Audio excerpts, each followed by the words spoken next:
इनके जर्नल्स कह रहे थे हम अपनी पर आ जाएं तो हम बिहार और उड़ीसा और बंगाल और असम तक कब्जा कर सकते हैं। इंडिपेंडेंस डे ऑफ पाकिस्तान 14 अगस्त।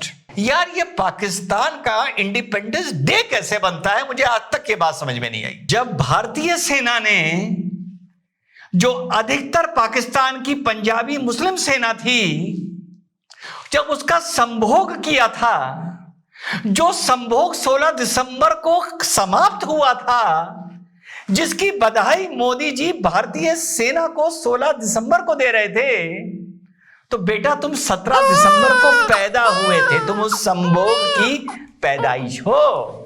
बहना और भाई तुम भी लिख दो कि भैया अपनी औकात में रहो, भूल जाओ प्राइम मिनिस्टर ऑफ इंडिया, यही लिख दो कि हमारी दादी की वजह से तुम पैदा हुए थे। पता है ये कायदे आजम कहां से नाम आया? बड़ा सुनते होंगे कायदे आजम, कायदे आजम, कायदे आजम यूनिवर्सिटी। तो साहब दिसंबर 16, 1971 जिस दिन को भारत विजय दिवस के रूप में बनाता है, वो दिन बांग्लादेश के लिए खटाई पर पड़ गया है। और जो कांग्रेस पार्टी जिस चीज का हमेशा से दम भरा करती थी, अब तो भाई और बहन दोनों लोकसभा पहुंच गए हैं, तो उनकी दादी मां का जो योगदान था, जो दादी मां का योगदान माना जाता है, ना कि भारतीय फौज का या ना कि मैनेकशॉ, जनरल मैनेकशॉ का, वो जो योगदान था बांग्लादेश के लिए, वो खटाई में पड़ गया है। ये बात मैं नहीं बोल रहा, ये बांग्लादेश के अब जो इंटरिम गवर्नमेंट है उसके नेता बोल रहे हैं। और उनके नेताओं ने बोला है मोदी जी के ट्वीट पर, जो विजय दिवस को 16 दिसंबर को किया गया। तो ये सारी चीजों पर चर्चा करेंगे और देखेंगे कि ये भाई और बहना बांग्लादेश को इस बदतमीजी के लिए, जो वो अपनी औकात भूल रहे हैं, क्या जवाब देते हैं। देखना यह है जवाब कुछ देते भी हैं, नहीं देते हैं, या नजरअंदाज कर देते हैं अपनी दादी मां की बेइज्जती।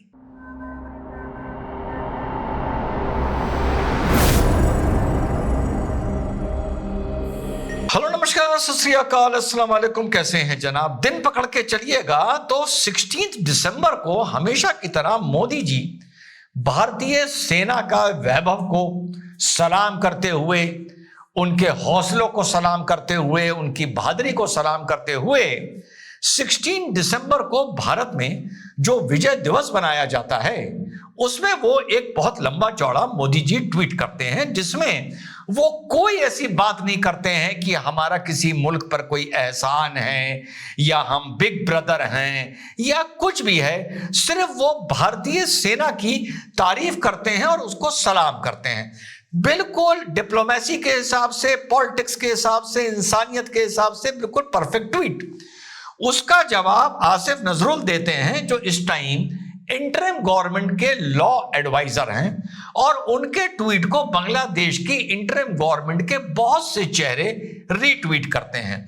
वो ट्वीट में अपने कहते हैं, मोदी जी के ट्वीट में, कि जी नहीं, आप इसका कोई ज्यादा सेहरा ना मानिए, ये बांग्लादेश की लिबरेशन की लड़ाई थी, बांग्लादेश के लिबरेशन की लड़ाई थी, बांग्लादेश के इंडिपेंडेंस की लड़ाई थी, और आपका इसमें किरदार सिर्फ इतना था कि आप एक अलाय थे, यानी आप हमारे साथ इस लड़ाई में जुड़े हुए थे, और ये लड़ाई हम लोगों ने, हम बंगालियों ने जीती है, ईस्ट पाकिस्तान के बंगालियों की। तो ये ट्वीट साथियों मोदी जी दिसंबर 16 को करते हैं, और जब आप गूगल पे सर्च करते हैं तो आपको पता चलता है कि बांग्लादेश एग्जिस्टेंस में आया दिसंबर 17, 1971 को। जनवरी 12, 1972 को मुजीबुर रहमान साहब शपथ लेते हैं, और नवंबर 4, 1972 को इनका कॉन्स्टिट्यूशन इनैक्ट किया जाता है और अडॉप्ट किया जाता है बांग्लादेश में। और वादे के अनुसार बांग्लादेश एक सेकुलर नेशन बनकर सामने आता है। विजय दिवस हम कब बनाते हैं? विजय दिवस हम बनाते हैं 16 दिसंबर। नंबर 1, हम लोग 2-3 गलती रीसेंट हिस्ट्री में करते हैं शब्दावली को लेकर, और ये आप लोगों को पता है, बतौर अधिवक्ता और वक्ता में शब्दावली और शब्दों को बहुत पकड़ के चलता हूं। Independence day of Pakistan 14 August, independence day of Bangladesh 17 दिसंबर, यार ये पाकिस्तान का इंडिपेंडेंस डे कैसे बनता है, मुझे आज तक ये बात समझ में नहीं आई। और बांग्लादेश का इंडिपेंडेंस डे कैसे बनता है, मुझे आज तक ये बात समझ में नहीं आई। अरे भाई, इंडिपेंडेंस डे तो भारत का बनेगा ना, तुम्हारा तो क्रिएशन डे बनेगा या एग्जिस्टेंस डे बनेगा। चलिए हम क्रिएशन वर्ड पकड़ लेते हैं। तो 14 अगस्त पाकिस्तान का क्रिएशन डे की तरह सेलिब्रेट होना चाहिए, मैंने मान लिया। वो इंडिपेंडेंस डे की तरह कैसे सेलिब्रेट होता है? जब आजादी की लड़ाई लड़ी जा रही थी तो क्या पाकिस्तान वजूद में था? जब भारतीय सेना, जब तुम्हारी महिलाओं के ऑपरेशन सर्चलाइट में बलात्कार हो रहे थे, जब वहां पर नरसंहार हो रहा था, जब बंगाली स्पीकिंग मुस्लिम्स को पंजाबी मुस्लिम स्पीकिंग आर्मी उन पर जुल्म कर रही थी, जैसा मैंने कल बताया, तेरा मेरा रिश्ता क्या, ला इलाहा इल्लल्लाह, जहां पर तवे पर तल दिया गया था और ऑमलेट और डबल फ्राई बना दिया गया था। जब वेस्ट पाकिस्तान के लीडरान ने कह दिया था कि बंगला मतलब हिंदू, बंगला भाषा मतलब हिंदू, चाहे ईस्ट पाकिस्तान की आबादी अनडिवाइडेड पाकिस्तान में 56% थी और जो आज पाकिस्तान है वहां की आबादी ईस्ट पाकिस्तान से कम थी, लेकिन केंद्र वहां पर बना उर्दू स्पीकिंग पाकिस्तान, ना कि बांग्ला स्पीकिंग पाकिस्तान। सीट्स जितनी भी उनके पार्लियामेंट में थी उसमें 162 सीट्स ईस्ट पाकिस्तान में थी और 138 सीट वेस्ट पाकिस्तान में थी। लेकिन उनकी फौज ने और कायदे आजम जिन्ना साहब ने, पता है ये कायदे आजम कहां से नाम आया? बड़ा सुनते होंगे कायदे आजम, कायदे आजम, कायदे आजम यूनिवर्सिटी। ये कोई टाइटल इनको नहीं दिया गया था। गांधी जी ने एक बार एक चिट्ठी लिखी जिन्ना को। उस चिट्ठी में गांधी जी ने जिन्ना को कायदे आजम की तरह एड्रेस कर दिया, लिख दिया, जनाब कायदे आजम मोहम्मद अली जिन्ना। वो चिट्ठी उस जमाने के हिसाब से वायरल हो गई और उसके बाद सब इनको कायदे आजम, कायदे आजम, कायदे आजम कहने लगे। तो जो कायदे आजम की पैदाइश हुई थी, ये हमारे महात्मा गांधी जी ने उस टाइम में मुस्लिम तुष्टीकरण या जिन्ना साहब से घबरा कर इनको चने के झाड़ पे चढ़ाने के लिए कायदे आजम लिख दिया था। तो कायदे आजम ने भी जब आजादी के बाद और पाकिस्तान के क्रिएशन के बाद, जब वो ईस्ट पाकिस्तान के दौरे पर आए थे, जो ईस्ट बंगाल से काटकर ईस्ट पाकिस्तान बनाया गया था, वहां की आबादी भी ज्यादा थी, आबादी के दर पे पार्लियामेंट की सीट्स भी ज्यादा थी। लेकिन कायदे आजम ने आके कह दिया था, भैया सुनो, पाकिस्तान में रहना है तो उर्दू बोलना है, तुम्हारी बंगला भाषा का मतलब है काफिर, गैर मुस्लिम और हिंदू, ये भाषा कभी भी हम इसको एक्सेप्ट नहीं कर पाएंगे। और उर्दू अरबी से मिलती है और पाकिस्तान इस्लाम के नाम पर बना है, तो भले तुम्हारी आबादी ज्यादा, यहीं से तो लड़ाई शुरू हुई थी, यहीं से तो 1971 से पहले इनसे लड़ाई शुरू हुई थी। किनसे? बंगाली से। और जितनी भी उनके डेवलपमेंट स्कीम आती थी वो सिर्फ वेस्ट पाकिस्तान के लिए आती थी, ईस्ट पाकिस्तान के लिए कुछ भी नहीं आता था। तो ये बांग्लादेश के जो लोग आज अपनी औकात भूल रहे हैं और कहते हैं हमने अपनी इंडिपेंडेंस की लड़ाई लड़ी। अबे तुम इंडिपेंडेंस की लड़ाई नहीं लड़ रहे थे, तुम क्रिएशन की लड़ाई लड़ रहे थे।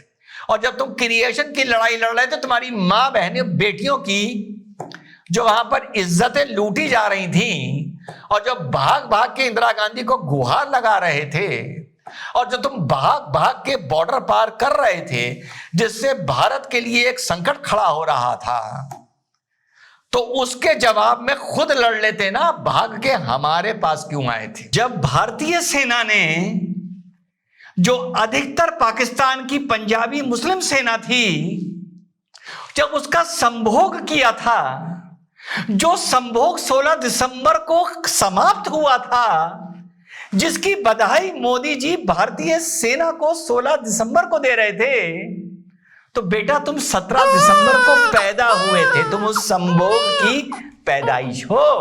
पहले तुम ईस्ट बंगाल थे, फिर तुम ईस्ट पाकिस्तान थे 2 कौड़ी के, उसके बाद जाकर तुम बांग्लादेश बने हो। उस संभोग का नतीजा हो जो भारतीय सेना ने तुम्हारी, उस टाइम तक वो तुम्हारी थी, तुम्हारी पाकिस्तान की पंजाबी मुस्लिम सेना का किया था, जो उससे जो औलाद निकली थी वो तुम हो। और जो तो आज बोलते हो कि वो सेहरा हमारे बनना चाहिए, भारत तो सिर्फ एक अलाय था, सिर्फ एक साथ जुड़ा हुआ था। भारत तुमको, मोदी तुमको 17 दिसंबर के लिए सेहरा नहीं बांध रहा है। नरेंद्र मोदी जनवरी 12 के लिए अपना सेहरा नहीं बांध रहा है जब तुम्हारे पहले प्रधानमंत्री ने शपथ ली थी। नरेंद्र मोदी नवंबर 4 1972 के लिए सेहरा नहीं बांध रहा है जब तुम्हारा संविधान आया था। नरेंद्र मोदी 17 दिसंबर नहीं 16 दिसंबर के लिए अपने आप को सेहरा बांध रहे हैं, क्योंकि अगर 16 दिसंबर का दिन ना होता, वो संभोग ना हुआ होता, तो 17 दिसंबर को तुम्हारी पैदाइश ना हुई होती। तो एक हम लोग 2-3 ये जो मिस्टेक करते हैं, the independence of Pakistan, the independence day of Pakistan, the independence day of Bangladesh, the mutiny of 1857, it was not a mutiny of 1857, it was the first war of independence of 1857। Mutiny का मतलब होता है जब एक आप बोनाफाइड रूरल के against, government के against आवाज उठाएं, उसको म्यूटनी कहा जाता है या रेबेलियन कहा जाता है। वो फर्स्ट वॉर ऑफ इंडिपेंडेंस थी। तो ये तो है तुम्हारी हिस्ट्री और तुम्हारा पिछला इतिहास। अब आगे आ जाते हैं। जो शेख हसीना बोल के गई थी, जो शेख हसीना बोल के गई थी कि कहीं कोई क्रिएशन ऑफ नेशन की बात लगती है, the white man had approached मी। और हम लोग ये अंदाजा, सारे कमेंटेटर, ब्रॉडकास्टर्स, चैनल्स इस बात का अंदाजा लगा रहे थे कि कहीं वो इंडियन बॉर्डर से तो मिलती हुई कोई बात नहीं हो रही है, कहीं वो चिकन नेक से मिलती हुई तो कोई बात नहीं हो रही है। अब वो चीज थोड़ी सी, ये एक अंदाजा है, लोग कह रहे होंगे इसमें अमेरिका ने ये कर दिया या भारत ने ये कर दिया। मैं इस तरह की कोई बात नहीं करता हूं सेंसेशन क्रिएट करने वाली वो बात, लेकिन अब नजर आनी शुरू हो रही है। लेकिन वो भारतीय बॉर्डर पर नहीं हो रही है, वो म्यांमार और बांग्लादेश के बॉर्डर पे हो रही है, वो सदर्न बांग्लादेश में हो रही है, वो टेक्नॉफ रीजन में ऑफ बांग्लादेश में हो रही है, जो जाके सेंट मार्टिन आइलैंड से जुड़ता है। एक रिवर है जो टेक्नॉफ रीजन को ले जाकर सेंट मार्टिन आइलैंड से जोड़ती है, और उसके बाद थोड़ा सा अरेबियन सी क्रॉस कर कर, बे ऑफ बंगाल क्रॉस कर कर आप सेंट मार्टिन आइलैंड में जाते हैं, जो बहुत ही छोटा एक आइलैंड है। वहां पर अरकान आर्मी ने घुसना शुरू कर दिया है। इनके कुछ दिन पहले रिटायर्ड आर्मी जनरल्स कह रहे थे कि हम अपनी बार आ जाएं तो 1 हफ्ते के अंदर लाल किले तक पहुंच सकते हैं। जी हां, बांग्लादेश के इनके जनरल्स कह रहे थे हम अपनी बार आ जाएं तो हम बिहार और उड़ीसा और बंगाल और असम तक कब्जा कर सकते हैं। और आज इन्हीं का देश खटाई में पड़ गया है। एक बहुत बड़ी एग्जिस्टेंस की प्रॉब्लम बांग्लादेश के सामने, चाहे वो इकोनॉमिकल हो, चाहे चाइना जो हाथ खींच रहा है उससे जुड़ी हुई हो, जो वहां पर आतंकवाद बढ़ रहा है उससे जुड़ी हुई हो, और अरकान आर्मी जो म्यांमार की एक तरह से रेबेलियन आर्मी है, जिसने सबसे ज्यादा, जिसकी रोहिंग्याओं से नफरत है और चिढ़ है, वो अब बांग्लादेश के अंदर घुस गई है और उस पोर्शन में घुसी है, उस पार्ट ऑफ बांग्लादेश में घुसी है जो सेंट मार्टिन से जाकर इजीली जुड़ता है। अब अरकान आर्मी को चाइना सपोर्ट कर रहा है। भाई मेरी इंटरनेशनल इतनी फोन पर बात नहीं होती जितनी और ब्रॉडकास्टर्स और यूट्यूबर्स की होती है।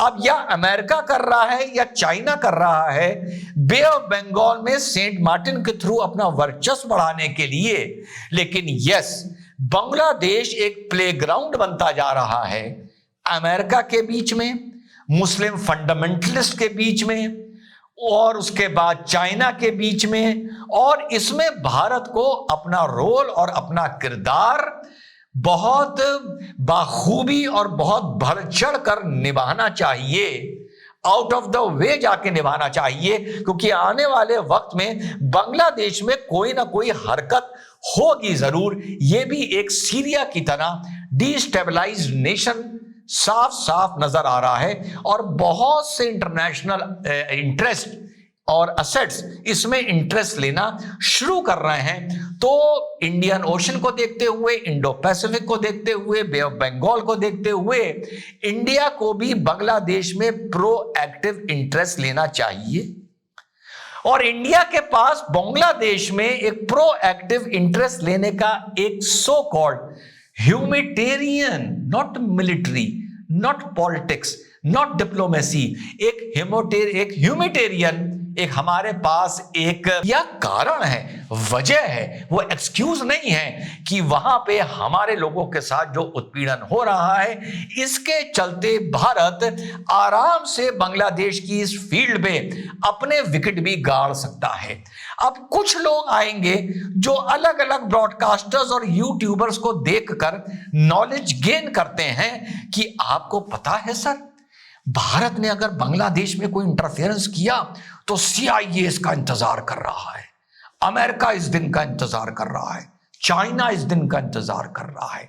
जो तुम्हारे जो भी ये ब्रॉडकास्टर्स हैं, मीडिया वाले हैं, एंकर्स हैं, मॉडरेटर्स हैं, यूट्यूबर्स हैं, इनसे पूछो कि जब तुम ये बात बोलते हो कि ना ना ना ना हम बांग्लादेश में कुछ नहीं कर सकते, कुछ नहीं कर सकते, क्योंकि CIA भी इसी बात का इंतजार कर रहा है, चाइना भी कर रहा है, कोई कुछ लिखता है, तो यार तुम उस टाइम जो इतने बड़े एनालिस्ट बनते हो, भारत को कितना कमजोरी पर ले जाकर खड़ा कर देते हो, भारत को कितनी वीक फुटिंग पर ले जाकर तुम लोग खड़ा कर देते हो, और अगले दिन भारत को कितना बड़ा कर देते हो, कितनी ताकतवर बना देते हो कि एकदम से वो ही एक गैलरी को खुश करने के लिए वो ब्रॉडकास्टर्स और यूट्यूबर्स कहने लगते हैं अमेरिका हम घुसे भर देंगे, चाइना हम उसके घुसे भर देंगे, हम उसकी खाट खड़ी कर देंगे। लेकिन बांग्लादेश जो डिप्लोमेटिकली भी तुम्हारे लिए बहुत इंपॉर्टेंट है, तुम्हारा नेबर होते हुए, स्ट्रैटेजिकली भी बहुत इंपॉर्टेंट है, बे ऑफ बंगाल तुम्हारे लिए बहुत इंपॉर्टेंट है, इंडियन ओशन तुम्हारे लिए बहुत इंपॉर्टेंट है, सेंट मार्टिन तुम्हारे लिए बहुत इंपॉर्टेंट है।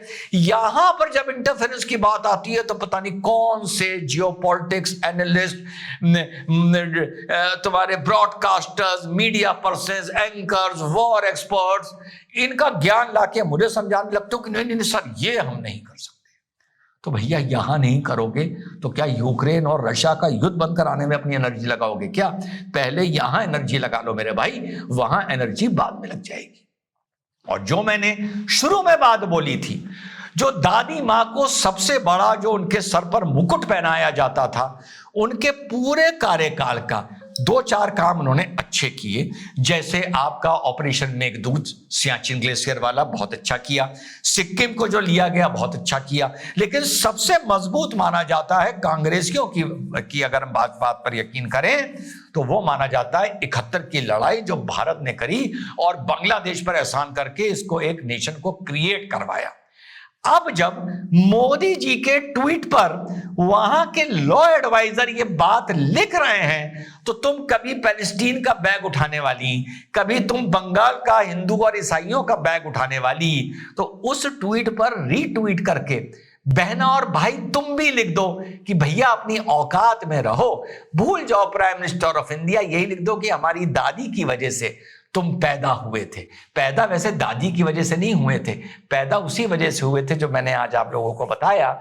जब भारतीय सेना ने जाकर वहां पर संभोग किया तो अगले दिन जो औलाद पैदा हुई उसका नाम जल्दीबाजी में बांग्लादेश रखा गया। जय हिंद, वंदे मातरम, खुदा हाफिज।